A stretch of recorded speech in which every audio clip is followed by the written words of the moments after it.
ഒരു പാവം പിടിച്ച ഒരു മനുഷ്യന് ഒരു 2 ലക്ഷം രൂപ ബാങ്കിൽ നിന്ന് ലോൺ എടുത്തായിരുന്നു. അപ്പം ആ പുള്ളിയെ കളിപ്പിച്ചിട്ട് ശങ്കർ എന്ന് പറയുന്ന ഒരു വ്യക്തിയെ ഏകദേശം 1.25 കോടി രൂപ ഇപ്പം ബാങ്കിൽ ജപ്തിയായിട്ടിരിക്കുന്ന ഒരു വീടാണ്. അപ്പം ആ വീട്ടിലെ കാര്യങ്ങളാണ് പറയാൻ പോകുന്നത്. ഈ അച്ചായന് ഏകദേശം 85 വയസ്സായി. ഇപ്പം ജപ്തിയുടെ നോട്ടീസൊക്കെ ഇവിടെ കൊടുത്തിട്ടുണ്ട്. ഇത് കണ്ടോ, ഈ സ്ഥലവും വീടും. അപ്പം തട്ടിപ്പിന് ഇരയായ ഒരു പാവപ്പെട്ട കുടുംബമാണ്.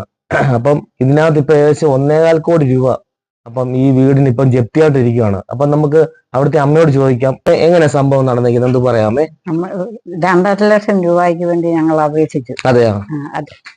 അച്ഛനൊക്കെ ചെവിയും കണ്ണും കാണത്തില്ല, ചെവിയും കേൾക്കത്തില്ല. അതെ. ആ ശങ്കറിനെയാണ് ആശ്രയിച്ചത്. അതെ. ശങ്കറിനെ ആശ്രയിച്ച് ശങ്കർ പറഞ്ഞു അത് ശരിയാക്കി തരാമെന്നും പറഞ്ഞ് ശങ്കർ അച്ഛനെ വിളിച്ചുകൊണ്ട് പോയി ബാങ്ക് മാനേജറെ പരിചയപ്പെടുത്തി വെച്ച് ഇതെല്ലാം ശരിയാക്കി വെച്ച് അച്ഛനെ ഇനി പറഞ്ഞു വിട്ടേച്ച് പറഞ്ഞു കാശ് ഞാൻ കൊണ്ടുതരാം. ശങ്കർ മാനേജറെ ശരിയാക്കി തരും, ഞാൻ കാശ് കൊണ്ടുതരാം. അങ്ങനെ അച്ഛൻ ഇഞ്ഞു പോന്നു. പിന്നെ ഞങ്ങൾക്ക് അന്ന് 2.5 ലക്ഷം രൂപ അച്ഛനെ കൊടുത്തു ഇവിടെ കൊണ്ടു തന്നു, മാനേജരും ശങ്കറും കൂടെ. അല്ലാതെ ഞങ്ങൾ ഇവനെ അതിനകത്ത് അച്ഛനെ കളിപ്പിച്ചതൊന്നും ഞങ്ങൾ അറിയില്ല. 30 ലക്ഷം എടുത്തെന്ന് പിന്നാണ് ഞങ്ങൾ ബാങ്കിൽ നാള് വന്നപ്പോ ഞങ്ങൾ അറിയിച്ചു. ഈ ശങ്കർ ആളെ വിശ്വസിച്ചു കൊടുത്തു. അന്ന് അവന് ഇതിന്റെ കൂട്ടത്തിൽ ഞങ്ങൾക്ക് 2.5 എടുത്തു തന്നതിന്റെ കൂട്ടത്തിൽ 30 അവന് എടുത്തു കഴിഞ്ഞിട്ട് പിന്നെ മാസങ്ങൾ കഴിഞ്ഞപ്പം ബാങ്കുകാർ ഇവിടെ വന്നു. അപ്പൊ ഈ ശങ്കർ ഇവിടെ താമസിച്ചോണ്ടിരുന്നേ? ശങ്കർ നമ്മുടെ പെരുമ്പട്ടുമണ്ണ് പള്ളിയുടെ മേൽവശത്തായി. അതെയാ. അപ്പം ആ പുള്ളിയോട് അതുപോലെ വിശ്വാസത്തിന്റെ പുറത്താണ് ഞാൻ വിശ്വസിച്ചു. അപ്പം ഈ നേരത്തെ ഈ 2 ലക്ഷം രൂപയ്ക്ക് വേണ്ടിയാണ് ആധാർ അവനെ ആശ്രയിച്ചു. അത് പുതുക്കാനാന്നും പറഞ്ഞ് കാലി പേപ്പർ കൊണ്ടുവന്നു സൈൻ ചെയ്യിപ്പിച്ചു. അച്ഛനെ കൊണ്ട് സൈൻ ചെയ്യിപ്പിച്ചുകൊണ്ട് പോയി. ഞാൻ ചോദിച്ചത് എന്തിനാന്ന് അന്നേരം പറഞ്ഞു അത് പുതുക്കാനാണ്. ഞാൻ അന്നേരം പറഞ്ഞ അച്ഛനെ കൊണ്ട് നടക്കുകയില്ല, ഇത് പുതുക്കി ഉണ്ടാക്കാൻ നടക്കുകയില്ല. എനിക്ക് ബാങ്ക് മാനേജരെയും ശാന്തയും ബാങ്കിലെ ഉദ്യോഗസ്ഥരെയും പിടിക്കണം, അത് മാത്രമേ ഉള്ളൂ എനിക്ക്. എനിക്ക് ഈ വീട് പോകാതെ എനിക്ക് കിട്ടിയിരിക്കണം, അതേ ഉള്ളൂ. അപ്പം ഈ ശാന്ത എന്ന് പറയുന്നത് ഈ പറഞ്ഞ ശാന്തയ്ക്ക് ജോലി ഒന്നുമില്ല മോനെ, ജോലി ഇല്ലാതാണ് അവൾ ഒരു 10 ലക്ഷത്തിന് ഒരു 40 ലക്ഷം ആദ്യം എടുത്തതും അത് കഴിഞ്ഞിട്ട് അത് അതിന്റെ പലിശയും കൂട്ടുപലിശയും എല്ലാം കൂടാണ് 1 കോടി ചില്ലറയായത്. അപ്പൊ ഈ ശാന്ത എന്ന് പറഞ്ഞ ഈ ശങ്കരന്റെ ഭാര്യയാണ് ശാന്ത. ഒരു ജോലി ഇല്ലാത്ത വ്യക്തിയാണ്. അതെ. അപ്പം മുന്നോട്ട് ഏതായാലും നാട്ടുകാര് കൂടെ ഉള്ളതുകൊണ്ട് എനിക്ക് ഉള്ളത് പറഞ്ഞ മോനെ ഈ നാട്ടുകാർ മാത്രമേ ഉള്ളൂ. ഞങ്ങൾക്ക് 2 പേർക്കും ആശ്രയം ഈ നാട്ടുകാർ മാത്രമേ ഉള്ളൂ. ഏതായാലും നമുക്ക് അച്ഛനോട് കുറച്ച് കാര്യങ്ങൾ ചോദിക്കാം. ശരി. മാനേജരെ പിടിച്ചെങ്കിൽ മാത്രമേ ഈ സംഗതി വിജയിക്കുള്ളൂ. മാനേജരും അണികളും കൂടാണ് ഇത് മുഴുവൻ തട്ടിപ്പ് നടത്തിയിരിക്കുന്നത്. ശങ്കർ അവിടുത്തെ സ്റ്റാഫ് ആണെന്നും പറഞ്ഞാണ് എപ്പോ ചെന്നാലും അവിടെ കാണും. അങ്ങനെയാണ് പുള്ളി അവിടെ ഇത് ഈ മാനേജർക്കും ഒക്കെ കള്ളും സ്ത്രീകളെയും കൊടുക്കുന്നതാണ് എന്റെ പുറത്തെ സംസാര വിഷയങ്ങൾ. അതുകൊണ്ട് ഇങ്ങനെയൊക്കെയാണ് ഈ കാശ് മുഴുവൻ ഇവർ തട്ടിപ്പ് നടത്തിയിരിക്കുന്നത്. അതുകൊണ്ട് ഗവൺമെന്റ് ശക്തമായ രീതിയിൽ ഒരു ഈ ശങ്കർ ഒരുപാട് പേരെ പറ്റിച്ചിട്ടുണ്ട്. ഒരുപാട് പേരെ വായ്പൂര് ഒരാളെ 40 ലക്ഷം രൂപ സാലറി സർട്ടിഫിക്കറ്റ് വെച്ച് 40 ലക്ഷം എടുത്തിട്ടുണ്ട്. പിന്നെ തിരുവല്ലാൽ ഒരാളുടെ 75 ലക്ഷവും 40 പവനും എടുത്തിട്ടുണ്ട്, വാങ്ങിച്ചിട്ടുണ്ട്. ഈ ഒരു 13 കോടി രൂപയുടെ ഏറെക്കുറെ തട്ടിപ്പ് നടത്തിയിട്ടുണ്ടെന്നാണ് പുറത്തെ സംസാരം. അതുകൊണ്ട് ഈ മാനേജരാണ് ഇതിന്റെ എല്ലാം സൂത്രധാരൻ. അപ്പൊ അച്ഛന് ജപ്തി വന്ന് കിടക്കുവാണല്ലോ. അപ്പൊ 1 കോടി 10 ലക്ഷം രൂപയാണ് ബാങ്കുകാർ പറയുന്നില്ലേ? 1 കോടി അന്ന് പറഞ്ഞു. ഇനി പിന്നെ 24 മണിക്കൂറും പലിശ കൂടിക്കൊണ്ടിരിക്കുക. പത്തനംതിട്ട ജില്ലാ കോപ്പറേറ്റീവ് ബാങ്ക് ആണല്ലോ ഇപ്പൊ. ഇപ്പൊ കേരള ബാങ്കായി. അപ്പം അച്ഛാ ഈ വാർദ്ധക്യ പെൻഷന് കൊണ്ട് അച്ഛന് ഈ കുടുംബം മുന്നോട്ട് പോകുന്ന ആ പാടെ അപ്പം അതുകൊണ്ട് ഈ ഇത്രയും വലിയൊരു എമൗണ്ട് നമുക്ക് ഒരിക്കലും അടയ്ക്കാൻ പറ്റത്തില്ല. ഒരു പണിയില്ല. അപ്പം അച്ഛൻ ഈ ഇത്രയും വലിയൊരു എമൗണ്ട് ഈ കഴിഞ്ഞിടയ്ക്കാണ് അച്ഛൻ അറിയുന്നത് തന്നെ അല്ലേ? അപ്പൊ ആ പാടെ അച്ഛൻ ബാങ്കിൽ എടുത്തേക്കുന്നത് 2.5 ലക്ഷം രൂപയാണ് എടുത്തേക്കുന്നത്. ഓക്കെ, ഇപ്പൊ നമുക്ക് ഇനി ഇവിടുത്തെ നാട്ടുകാരൊക്കെ ഒന്ന് ചോദിക്കാം എങ്ങനെയാ കാര്യങ്ങളൊക്കെ ഒന്ന് ചോദിച്ചു നോക്കാം. ചേട്ടൻ ഈ നാട്ടിലുള്ള ആളല്ലേ, അപ്പൊ ചേട്ടന് ഈ അച്ചായനെ എങ്ങനെ എനിക്ക് നേരത്തെ മുതലുള്ള പരിചയമുണ്ട്. ബാങ്ക് മാനേജരും കൂടെ കൂടി ചതിക്കുകയായിരുന്നു. അച്ചാനെ ഇവിടെ താമസിച്ചുകൊണ്ടിരിക്കുക. അച്ചാന് പ്രായം 84 വയസ്സായത്. അച്ചാനൊരു സമയത്ത് ഈ മരത്തേല് കയറി കുരുമുളക് പറിക്കാനായിട്ട് കയറിയപ്പോഴത്തേന് ഏണി പിടിച്ച് താഴെ പോയി. അങ്ങനെ നട്ടലിന് പരിക്കേൽക്കുകയും ചെയ്ത് ഒരു 6 മാസത്തോളം വീട്ടിൽ തന്നെ ഇരിപ്പായിരുന്നു. ആ സമയത്ത് സാമ്പത്തികമായിട്ട് അവർക്ക് വളരെ ബുദ്ധിമുട്ടായിരുന്നു. ആ ബുദ്ധിമുട്ട് പരിഹരിക്കാൻ വേണ്ടി അച്ചാനൊരു ലോണ് എടുക്കാമെന്നുള്ള ആഗ്രഹത്തില് 2 ലക്ഷം രൂപ ലോൺ എടുക്കാൻ വേണ്ടി തീരുമാനിച്ചിരുന്നു. അപ്പോൾ ഈ ശങ്കർ എന്ന് പറയുന്ന ആളിന്റെ വീട്ടിലെ ഈ അച്ചാനെ ചെറിയ ചെറിയ പണികളും കാര്യങ്ങളും ഒക്കെ ചെയ്യുകയും ഒക്കെ ഉണ്ടായിരുന്നു. ശങ്കറുമായിട്ട് അങ്ങനെ പരിചയപ്പെട്ടു. ഈ ശങ്കർ എന്ന് പറഞ്ഞ ആളിനോട് ഈ കാര്യം പറയുമ്പോൾ ശങ്കർ പറഞ്ഞു, അച്ഛാ പാപ്പച്ചാൻ പ്രയാസപ്പെടണ്ട, ഞാൻ ലോൺ എടുത്തു തരാം എന്നും പറഞ്ഞ് നമ്മുടെ പത്തനംതിട്ട കോപ്പറേറ്റീവ് ബാങ്കിൽ പോയി ഈ 2 ലക്ഷം രൂപ ലോൺ എടുത്തു കൊടുക്കുകയായിരുന്നു. അങ്ങനെ 2 ലക്ഷം രൂപ ലോൺ എടുത്ത് കൊടുത്തതിന് ശേഷം അച്ചാനെ ആ പൈസ ശങ്കർ തന്നെയാണ് അച്ചാന്റെ കൈ കൊണ്ട് കൊടുക്കുന്നത്. അതിനുശേഷം അച്ചാന് ഈ ലോണ് കൃത്യമായിട്ട് മാസാമാസം അടച്ചുകൊണ്ടുവരുന്നു.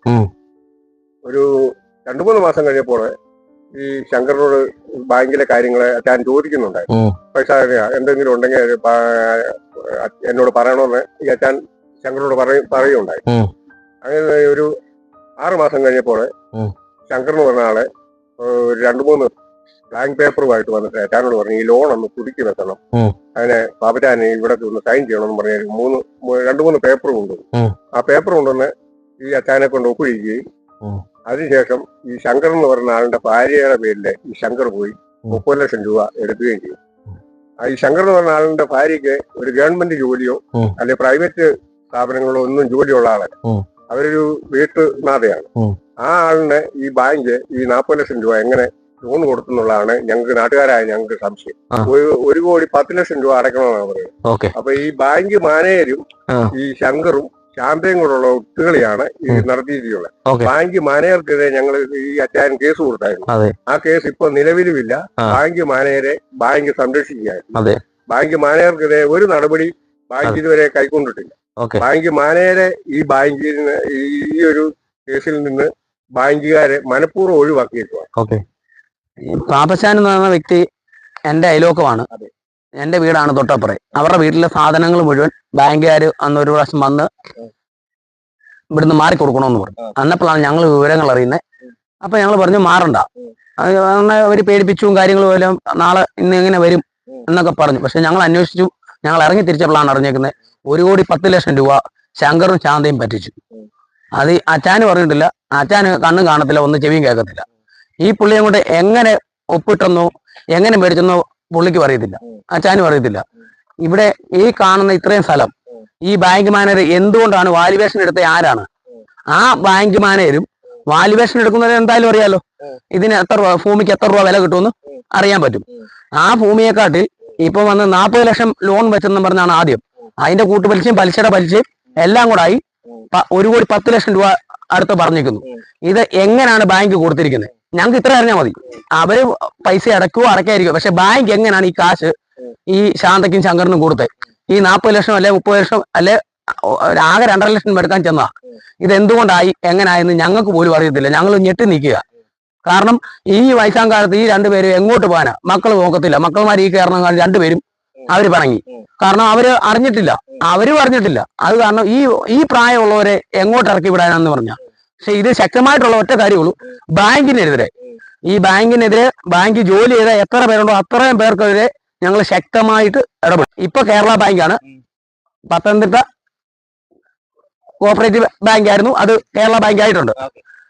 അതിൽ ജോലി ചെയ്യുന്ന എത്ര സ്റ്റാഫ് ഉണ്ടോ അത്രയും പേരുടെ പേര് കേസെടുക്കണം. അതാണ് ഞങ്ങൾക്ക് അറിയേണ്ടത്. ഇവരെ ഇവിടുന്ന് ഇറക്കി വിടാനോ അതിന് പറ്റുമെന്ന് ബാങ്കുകാർ ഇവിടെ വന്നാൽ ശക്തമായിട്ട് നാട്ടുകാർ ഞങ്ങൾ ഇടപെടും.